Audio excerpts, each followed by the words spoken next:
आप सभी ने G20 के बारे में तो सुना होगा और इस वर्ष की G20 प्रेसिडेंसी भारत के हाथों में है।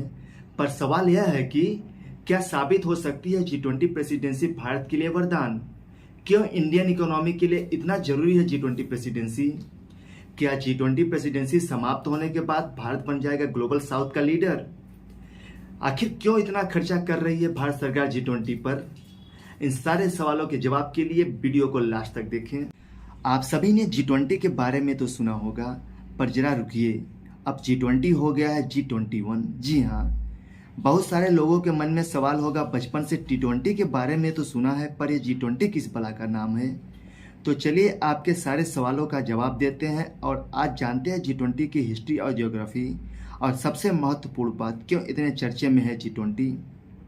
सबसे पहले देखते हैं आखिर G20 है क्या। G20 90 कंट्रीज तथा यूरोपियन यूनियन का एक समूह है जो एक प्रकार का इंटरनेशनल इकोनॉमिक कॉरपोरेशन फॉर्म करता है, जिसका काम एक्सपोर्ट इंपोर्ट से लेकर अन्य इंटरनेशनल इकोनॉमिक इशू को सॉल्व करना होता है। अगला सवाल, आखिर क्यों और कब बनाया गया G20। बात है 1999 के समय की, जब एशियन इकोनॉमी फाइनेंशियल क्राइसिस से जूझ रही थी। तो ऐसे सिचुएशन में इस क्राइसिस को समाप्त करने तथा इकोनॉमिक स्टेबिलिटी को लाने के लिए 1999 में G20 की स्थापना की गई। अगला सवाल जो हमारे सामने आता है वो यह है कि आखिर G20 वर्क कैसे करता है। अगर बात करें G20 के वर्क की, तो प्रत्येक वर्ष एक G20 समिट का आयोजन किया जाता है, जो कि हर बार अलग अलग कंट्री के लीडरशिप में होती है। यह पहली बार है जब G20 की लीडरशिप इंडिया को मिली है, जिसका टाइम पीरियड 1 दिसंबर 2022 से 30 नवंबर 2023 तक है। देखा जाए तो यह इंडियन इकोनॉमी के लिए बहुत ही महत्वपूर्ण साबित हो सकता है। हाल ही में भारत के अलग अलग शहरों में G20 कई सारी मीटिंगें हुई। अगला सवाल हमारे सामने यह आता है कि कौन कौन सी कंट्रीज G20 की मेंबर्स हैं। तो इस ग्रुप में शामिल 19 देशों का नाम इस प्रकार है: India, Argentina, Australia, Brazil, Canada, China, France, Germany, Indonesia, Italy, Japan, Republic of Korea, Mexico, Russia, Saudi Arabia, South Africa, Turkey, United Kingdom, United State तथा 20वां सदस्य है द यूरोपियन यूनियन। अगर हम बात करें G20 इकोनॉमी की, तो G20 कंट्रीज रिप्रेजेंट करते हैं लगभग 85% ग्लोबल GDP, 75% ग्लोबल ट्रेड तथा लगभग 2/3 ऑफ वर्ल्ड पॉपुलेशन को। हाल ही में 9 सितंबर को न्यू दिल्ली में हुई G20 समिट में 55 देशों के समूह अफ्रीकन यूनियन को G20 का नया मेंबर बनाया गया है, जिससे अब G20 बढ़कर G21 हो गया है। देखा जाए तो भारत के लीडरशिप में हुई इस समिट में अफ्रीकन यूनियन का शामिल होना भारत के लिए काफ़ी फायदेमंद साबित हो सकता है, क्योंकि भारत यानी इंडिया के पास एक अच्छा मौका है अपने आप को डेवलपिंग तथा अंडर डेवलपिंग कंट्रीज का लीडर बनाने का। सबसे बड़ा सवाल यह आता है कि आखिर क्यों इतना ज़रूरी है G20 प्रेसिडेंसी भारत के लिए। तो हम सभी जानते हैं कि G20 प्रेसिडेंसी के साथ ही भारत के पास एक सुनहरा मौका है विश्व पटल पर अपनी एक अनोखी छाप छोड़ने को।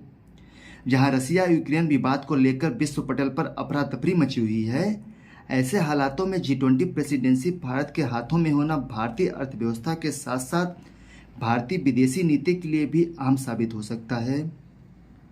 अगर हम इंडियन इकोनॉमी की बात करें, तो हम सभी जानते हैं कि भारत एक डेवलपिंग कंट्री है। ऐसे में अगर हम वर्ल्ड ट्रेड पैटर्न को देखें, तो पाएंगे कि USA, UK जैसी developed countries world trade pattern पर ज़्यादा प्रभाव डालती हैं। ऐसे हालातों में जहां G20 ग्रुप 75% से अधिक वर्ल्ड ट्रेड को नियंत्रित करता है, ऐसे में G20 प्रेसिडेंसी जब भारत के हाथों में है, तो हमारे पास एक अच्छा मौका है कि हम डेवलप्ड कंट्रीज पर दबाव बनाकर वर्ल्ड ट्रेड पैटर्न पर अपने प्रभाव को मजबूत करें। आप सभी ने ग्लोबल नॉर्थ तथा ग्लोबल साउथ डिबेट के बारे में सुना होगा। अगर नहीं भी सुना तो चलिए हम विस्तार से जानते हैं इसके बारे में।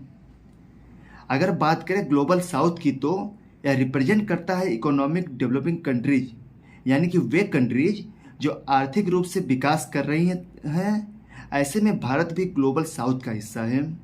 दूसरी ओर अगर हम ग्लोबल नॉर्थ की बात करें तो यह रिप्रेजेंट करता है इकोनॉमिक डेवलप्ड कंट्रीज को, यानी वे देश जो आर्थिक रूप से विकसित हो चुके हैं। हमेशा से ही नॉर्थ और साउथ के बीच एक डिबेट रही है, जहां भारत ग्लोबल साउथ है यानी कि विकासशील देशों का भाग है। ऐसी सिचुएशन में जब G20 प्रेसिडेंसी भारत के हाथों में है तो ऐसे में भारत के पास एक सुनहरा मौका है कि वह ग्लोबल साउथ की आवाज़ बन के विश्व पटल पर विकासशील तथा अल्पविकसित देशों की बातों को रखे। अगर भारत सरकार इन सारी नीतियों में सफलता हासिल करती है तो हमारे पास एक अच्छा मौका होगा भारत को विश्व पटल पर ग्लोबल साउथ के लीडर के तौर पर खड़ा करने का, जो सिर्फ ना ही भारत के लिए बल्कि अन्य सभी अल्पविकसित तथा विकासशील देशों के आर्थिक तथा विदेशी नीतियों को मजबूती देगा। इम्पोर्टेंट जानकारी के लिए हमारे चैनल को लाइक करें, शेयर करें तथा सब्सक्राइब करें तथा हमें इंस्टाग्राम पर फॉलो करें। लिंक डिस्क्रिप्शन में दिया हुआ है। धन्यवाद।